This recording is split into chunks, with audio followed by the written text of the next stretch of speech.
Yo, so I will try to make a short video discussing how to play as a dev tank in medium scale fights. And this is mainly targeted to Avarode players, Avarode guilds. Now, medium scale setting for me, it's 15 versus 15, 20 versus 20. I know a lot of Albion players would consider that, especially in the black zone, would consider that small scale, but I will just refer to that as medium scale. Now, starting with this clip that I'm about to play, this is one that happened earlier today, and this is one that did not go so well for us, and actually went pretty badly.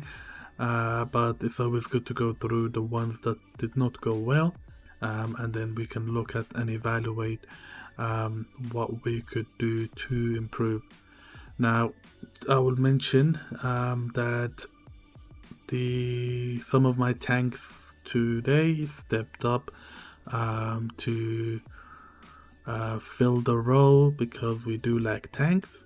So I'm not making this video to help them understand potentially what I expect from them in terms of positioning and in terms of pushing in. This comp that we had consisted of an engaged tank, which is a primal, which was myself, and then it included 2 heavy mace, 2 great hammer, and a great arcane as our tanks, our dev tanks. And then it also consisted of 3 healers, 1 hollow fall, 1 blight, 1 redemption, 6 DPS, a curse skull, longbow, mispiercer, dawn song, great frost, and a light caller. And then we also had a root bound. Now, the plan that I did discuss briefly with the guys before the fight is that I wanted to make sure that we are spread out, especially my left tanks. I wanted one of my heavy mace on the left, the other heavy mace on the right, one of my great hammer on the left, the other one on the right, and then my great arcane can just pick one of the positions, left or right, but always hug the sides.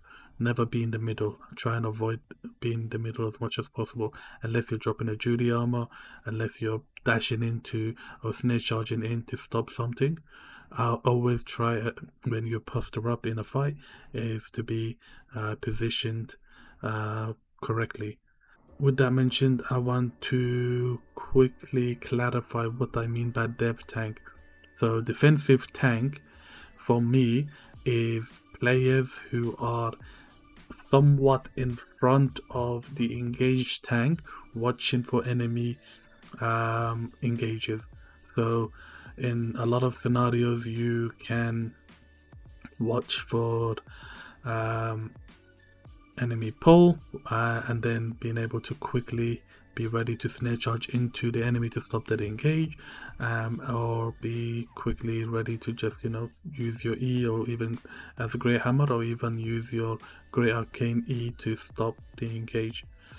And then it's really important, especially in a choke point like this, is that we hold this choke point. So just going back a couple of seconds. Now the ideal scenario is we have, as mentioned, heavy mace and great hammer on one side, and then heavy mace and great hammer on the other side. So taser should ideally be a little bit to the right side. GA definitely further to the right since it's in AoE, and then ideally also my other heavy mace, who is at the back line, also being on the right side in the front, watching for enemy engage. And if the enemy tries to engage on the left side, for example on my 2 tanks here, these 2 tanks, 2 to 3 tanks, will be able to do something to stop that engage. So GA can do their thing, heavy mace can snare charge in, great hammer can dash in, and CC with his V. Now I think we needed potentially one additional cleanse in this fight, but it was not really the reason why we lost the fight. It was mainly about positioning and understanding the role of a defensive tank. I'm expecting my defensive tank to literally stop engages, full stop, nothing else. Like look at the way to counter and then come back, counter and come back. In an ideal scenario, I would want only one of my dev tank to stop and engage, take some damage, come back, other defensive tank ready with full health to go in and do further lockdown just to stop them from pushing in. Especially since a lot of the road comp nowadays is front to back, so if a tank pushes in too hard, they will take a lot of damage and potentially get kidnapped. So to avoid that, to mitigate that, you would want your tanks to take just a slight bit of damage and stop what they can, and then just turn back and tag another tank to do what they need to do. Unfortunately, in this scenario, as the enemy started pushing slowly in, we needed to hold our position as tanks. I don't know why a healer is in the front. Absolutely no. Healer should wanna be somewhere here. The enemy had a primal, 2 primals, and a golem. So as you can see already, my 2 tanks, my 2 great hammers for some reason now stacked up. My heavy mace moved out of his position, which ideally should have been over here. And then my GA is also not in a good position to watch what the enemy is going to do. There is no reason to be here.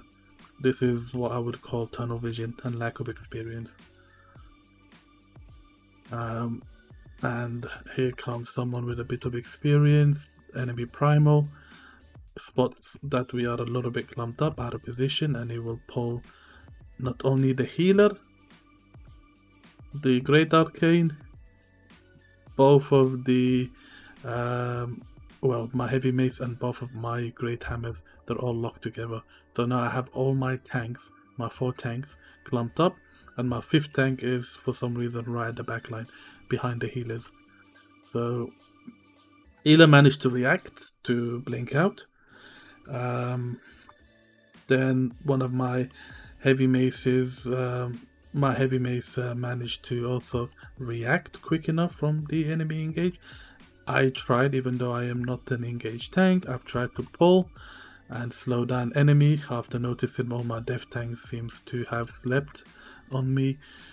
So I've tried to slow down the engage, but here any one of my dev tanks, but what we can see from here, Panduki, my great hammer, one of my great hammers could have easily dropped a Judy armor, and also drinked Gigapot a little bit early, but he at least drinked his Gigapot. My other dev tank just ate up the damage, and my great arcane ate up the damage. So the next step here is crucial, because my team decided to, my great hammer decided to dash out to get healed, which is understandable when you're that low.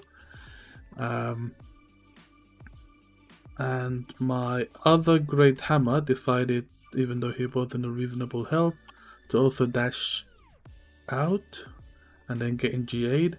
So now my 2 tanks, my healer are GA'd.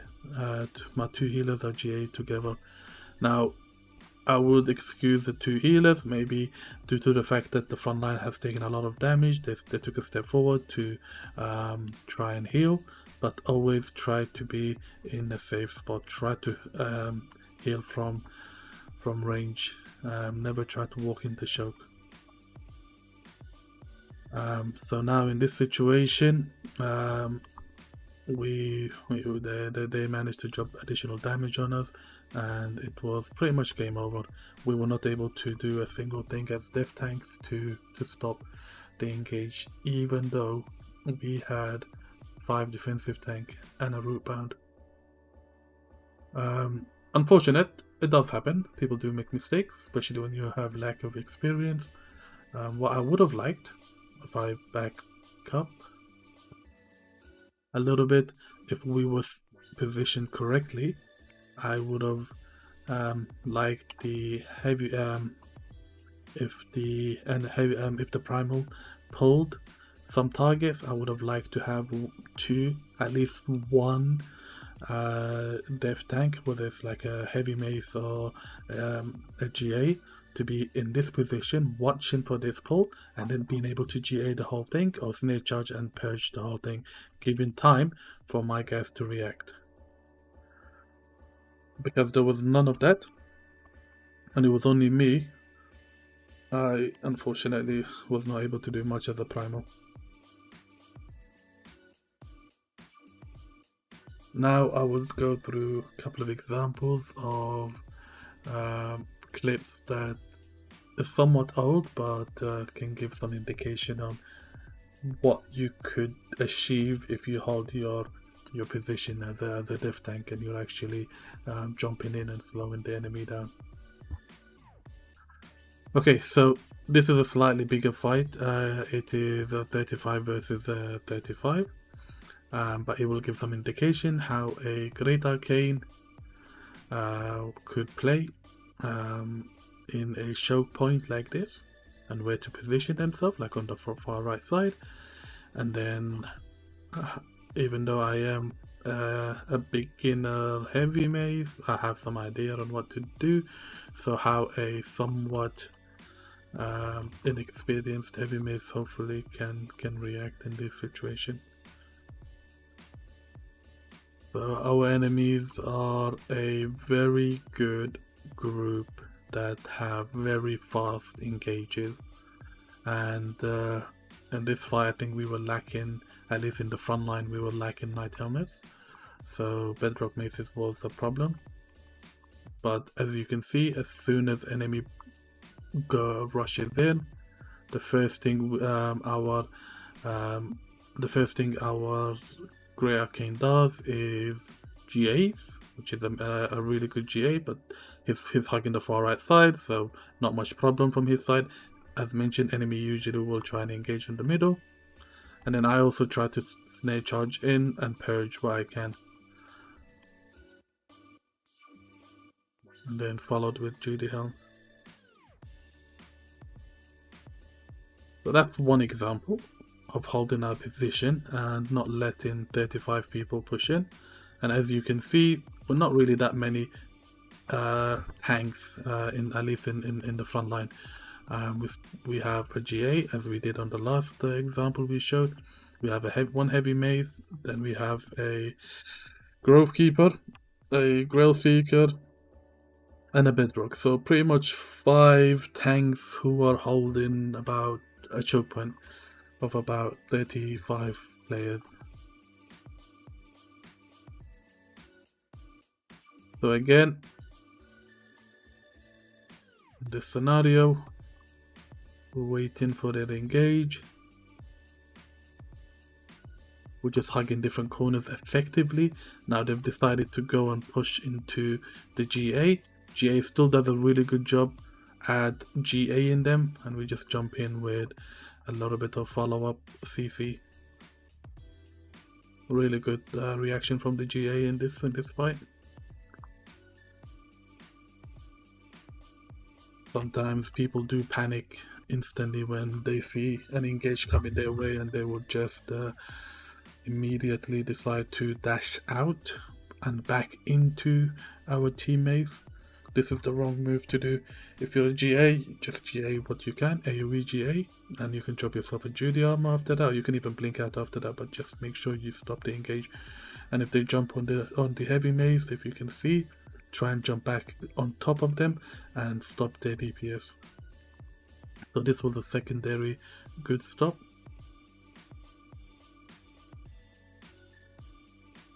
So again, they try to engage. This time they're trying to engage on the GA. GA still manages to hit his E. I follow up with a little bit of my snare charge with the purge and silence,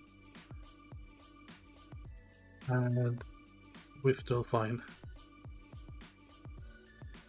And this is how the positioning should be between tanks and DPS.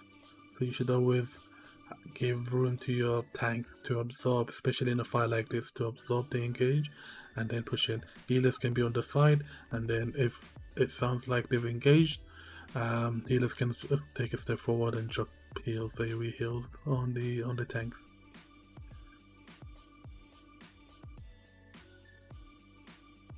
So yeah, we just kept countering and stopping their engage. So this is a fight from almost 2 years ago, when I started playing Dev Tank. But again, like, you have to understand the assignment. You see enemy engaging, you jump into the back line, and then you purge, and then you try to get out.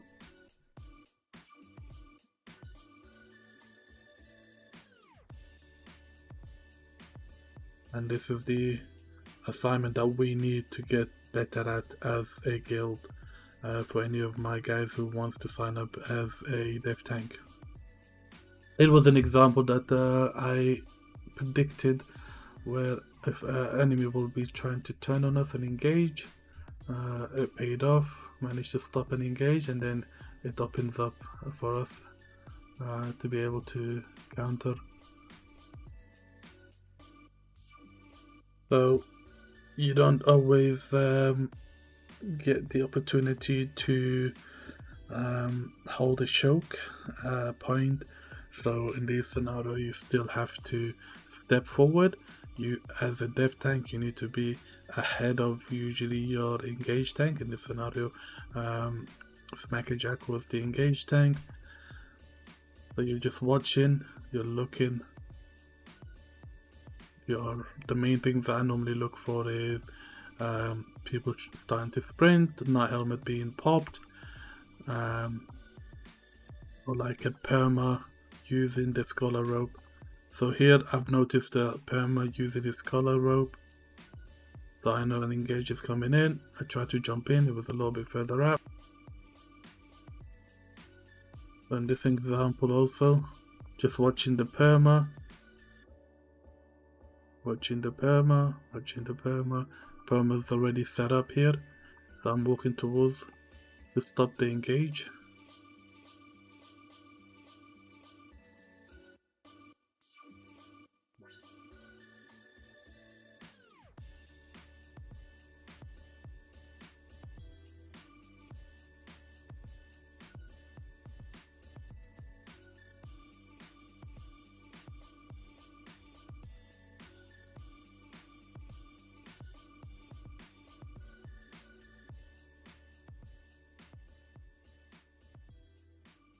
Then again, paying attention to the perma or night helmets. I can see night helmet being popped, perma Scholar Rope going up, perma blinking into my direction, and then that was just an easy stop. So some dev tanks are afraid to push in a little bit. Now, depending on what the enemy is playing, obviously front to back is a lot more popular. You can still play somewhat aggressive, just make sure you have something to get you out of danger. So in medium scale, heavy mates do not need to bring Duskweaver boot as an example. They can go with Merc shoes, they can go even with face scale sandal. I wouldn't also mind having some couple of my dev tanks with soldier helmet that can play deep in the back line just to stop engages and then pull themselves out of danger. So I do not mind that. What I do mind is every dev tank that we have would be afraid to push in. Every dev tank that we have that decides to clump up with the rest of the team, this is unacceptable. You came with